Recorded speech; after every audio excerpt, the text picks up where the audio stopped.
Seguinte, a gente vai continuar então falando sobre saúde agora, só que a parte mais da medicina mais estética, né? É tão importante a gente falar de um assunto do rejuvenescimento, né? Em que momento que a gente deve prestar atenção, né? Envelhecimento é normal, é natural, é saudável, mas dá para envelhecer bem. E aí a gente vai justamente falar sobre essa questão com a doutora, que eu vou receber aqui, a Fernanda Nichelli. Seja bem-vinda, tudo bem? Bom dia para você. Renata, como vai? Tudo jóia? Tudo bem? Linda você, viu? Oh, muito obrigada. Olha, pode ficar à vontade, que tem a caneca aí sua.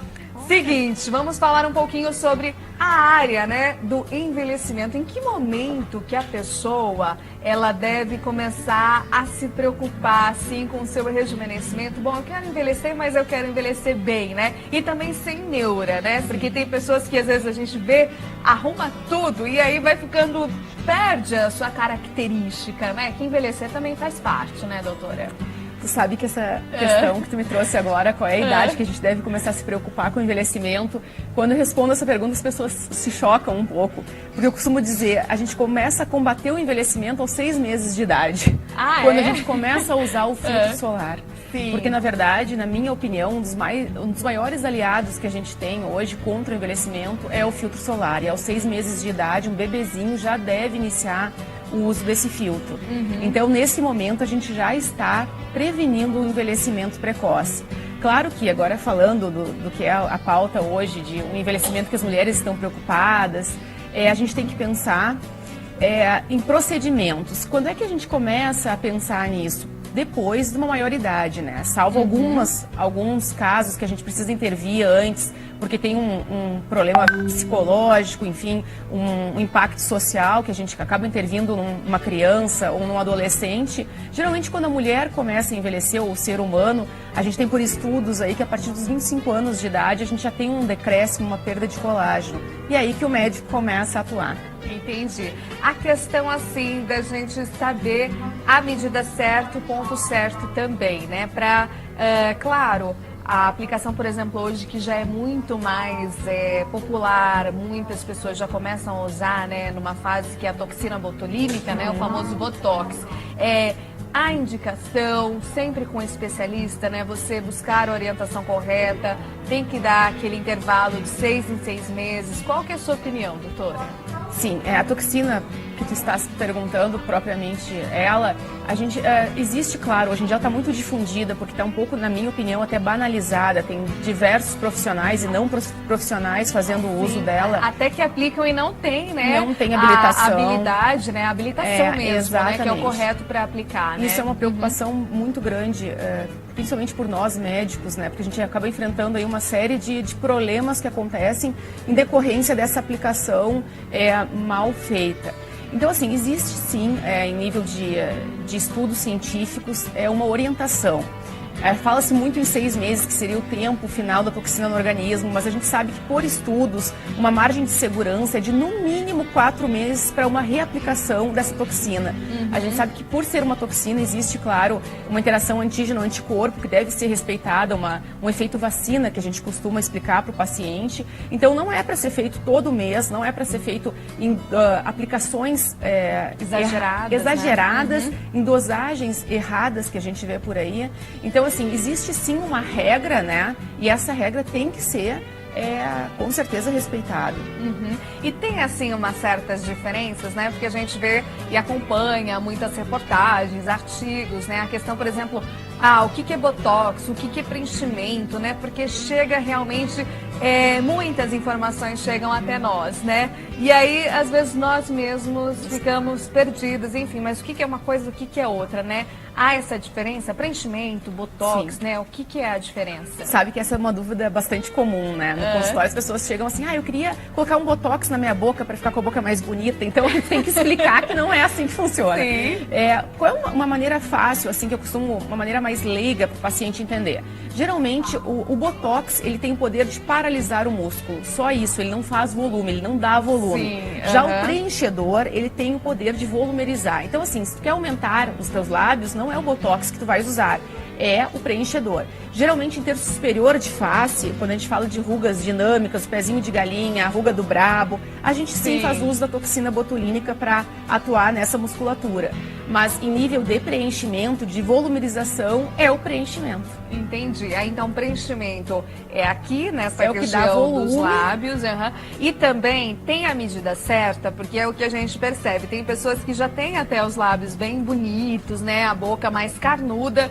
E aí, às vezes, acaba até exagerando, aí fica com aquela famosa boca assim. Tem a medida certa, doutora, para também não errar? Porque eu acho que também vai muito, né, da visão do médico ou da médica, do especialista, né, para falar, olha, não, acho interessante até você fazer, mas vamos por esse ponto, o que você acha? Então, acho que tem que ter essa troca bem interessante, né, entre paciente e doutores. Tu sabes que isso é muito importante, assim, é uma conversa que eu sempre tenho com todos os meus pacientes. Essa que eles já chegam com a prescrição, eu quero claro, isso. Já chegam com a foto. Vem com a foto da atriz. Quero ficar igual a Angelina Jolie. Não, essa é a mais procurada de todas. É a Angelina. Mas assim, nesse momento é que entra a relação médico-paciente. Isso tem que ser uma coisa muito clara e muito bem estabelecida desde uma primeira consulta. Até onde eu posso ir para te ajudar e até onde tu deves me respeitar, né? O que o médico diz naquele momento, olha, esse é o melhor para ti, é porque de fato eu não faço, na verdade, o que o paciente quer. Eu faço o que eu acho que é melhor para ele. Claro, dentro do que está incomodando ele, a gente tenta melhorar. Agora, claro, e a sua visão da médica vai dar essa orientação muito mais com base mesmo, né? Enfim, e com também questão de você entender mais do assunto. Bom, eu já tenho, né, essa profissão, esses anos e vou com certeza dar uma orientação melhor. Até para a pessoa, assim, de repente, a gente não se surpreender, fazer algo, e aí porque é o nome da pessoa, do profissional também que está em jogo, né? Então não fazer algo depois, não, mas não era assim que eu queria, eu me surpreendi e tal. É bom se surpreender positivamente, né, doutora? Com certeza, isso eu brinco com os pacientes até em consultório. Eu digo, escuta, isso é a minha assinatura que está no teu rosto. Eu sou a primeira pessoa a querer que tu ande linda na rua, não vou querer que tu andes com o rosto deformado. E aí tu tem que explicar para aquela paciente por que a boca da Angelina Jolie não vai ficar bem nela. Ela não tem o nariz, ela não tem os olhos, ela não tem o marido da Angelina Jolie, então a gente tem que pensar por tudo isso. Então tem que explicar para ela por que talvez um lábio mais fino vai favorecer mais aquele rosto, vai ficar mais harmônico, que é o que na verdade nós buscamos com a estética médica, a harmonia, né? Que é a harmonia, né? E falando desse tempo, nessa era de beleza, né? Porque é um assunto realmente as brasileiras adoram, né? Brasileiros também. A questão assim, quero estar bem, enfim, quero ali ter mais ou menos assim, seguir um padrão de beleza, se é que existe esse padrão, sob que ponto de vista, né? Então, até para a definição da medicina, o que seria essa beleza, né? Isso também tem a beleza de cada um, né? O que você falou, às vezes uma boca da Angelina Jolie não vai ficar bom no rosto, de repente menor, né? Diferenças de simetrias, então assim, tem toda uma característica pessoal da pessoa, né?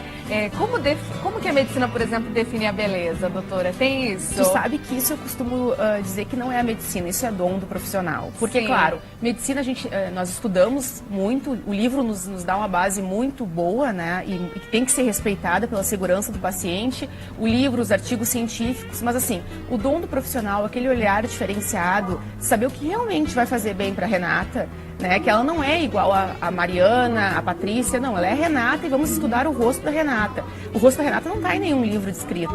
Eu tenho que ter aquela visão apurada de saber que os olhos dela vão ficar bem com aquela boca, com aquele nariz. Então isso, na minha opinião, assim, é aquela visão diferenciada que o profissional tem que ter para que de fato a gente tenha um resultado bom. Entendi. Falando também sobre cabelos, né? A gente sabe que vai envelhecendo, cabelo maravilhoso seu, muito lindo. Obrigada. E a gente sabe que muitas mulheres, principalmente, né, tem essa questão da estética, né? Como permanecer com os cabelos bonitos mesmo ao longo aí da vida, né? Enfim, que a gente vai envelhecendo as nossas células, né, e tudo mais. Como permanecer assim com bom cabelo também, doutora? Eu falo isso também bastante. O cabelo envelhece, assim como a tua pele. Ai, Fernanda, eu tô vendo que a minha pele tá criando rugas. O meu cabelo está envelhecendo, isso é comprovado. Então, como a gente trata lá uma diabetes, uma pressão alta, como que trata? Com medicação todos os dias. Como é que vai tratar o teu cabelo? Com uma medicação, com um tratamento. Muitas vezes todos os dias, muitas vezes numa clínica médica, uma vez por mês, uma vez por semana. Mas tu tens que lançar mão de tratamento, assim como tu trata a tua pele com cremes, a tua pressão alta, a tua diabetes, o teu cabelo tem uma medicação também para que se mantenha bonito e jovem, né? Entendi. Bom, para a gente deixar aqui um recado final, né, nessa busca de beleza, na busca pelo envelhecimento bom, né? Qual é a mensagem que você deixaria para quem está nos acompanhando? E, enfim, para sempre ter a consciência, né? É importante a gente estar bem, todo mundo quer estar bem, porém com bastante consciência e indicação do médico, né? Qual que é a dica que você e a mensagem que você deixa para os nossos telespectadores? Em primeiro lugar, segurança sempre. Procurem um profissional qualificado, né, especializado na área que vocês estão querendo tratar. E uma pessoa que vocês tenham empatia. Isso é muito importante para o resultado. Eu falo para todos os meus pacientes, tu tens que ter confiança no profissional que está contigo, assim como o médico também, não é só o paciente que escolhe o médico escolhe o paciente que vai continuar com ele. Essa relação médico-paciente, ela é muito importante para que o resultado de vocês seja alcançado e que vocês fiquem felizes. Maravilha. Doutora, deixa o contato então para quem está em casa, para quem está nos acompanhando, enfim, para conhecer mais aí do seu trabalho. Pode ficar à vontade. Estou à disposição de vocês, se vocês ficarem com alguma dúvida nas minhas redes sociais, podem procurar por doutora Fernanda Nichelli. Meu site também está à disposição de vocês. Sempre que eu posso, eu respondo todos os e-mails que me são enviados. Vai ser um prazer manter contato com todos os telespectadores. Só pra gente fechar aqui, chegou uma dúvida aqui do Paraná. Bom dia, Renata. Eu me cuido muito, viu? Não bebo, não fumo, faço corrida, jogo futebol, pratico esportes, não tenho preguiça. Isso ajuda, é bom. Qual que é a orientação, né? Ele diz assim que é uma pessoa bem jovem, né? Dá pra perceber aqui no ponto de vista da atividade física e tudo mais. É bom também para manter o nosso estado de espírito, enfim, isso também reflete no nosso físico. Mas claro, esse telespectador aí é um exemplo, hein? Tudo isso que ele está fazendo, claro que é muito saudável, a questão de não fumar, de manter hábitos saudáveis, de praticar exercícios, tudo isso vai nos ajudar, aquele envelhecimento extrínseco que a gente tem, né? Que a gente costuma querer combater também vai ajudar. E claro, a área da medicina estética, da estética médica está aí muito avançada hoje em dia tecnologicamente, para também nos ajudar a conseguir combater esse envelhecimento de uma forma mais eficaz. E agora tem também aquelas pessoas que são muito sedentárias, né? Até aqui estavam me passando, realmente também isso traduz no envelhecimento. Às vezes você vê que a pessoa nem tem tanta idade, mas você fala, gente, mas você já tem tudo isso e parece ter mais, né? A gente se surpreende por causa da vida muito sedentária. Acontece isso também? O sedentarismo prejudica de fato tudo na pessoa? Muito. Tem alguns fatores determinantes, que é o envelhecimento intrínseco, muitas vezes aquilo que traz na tua genética determina também o teu envelhecimento, né?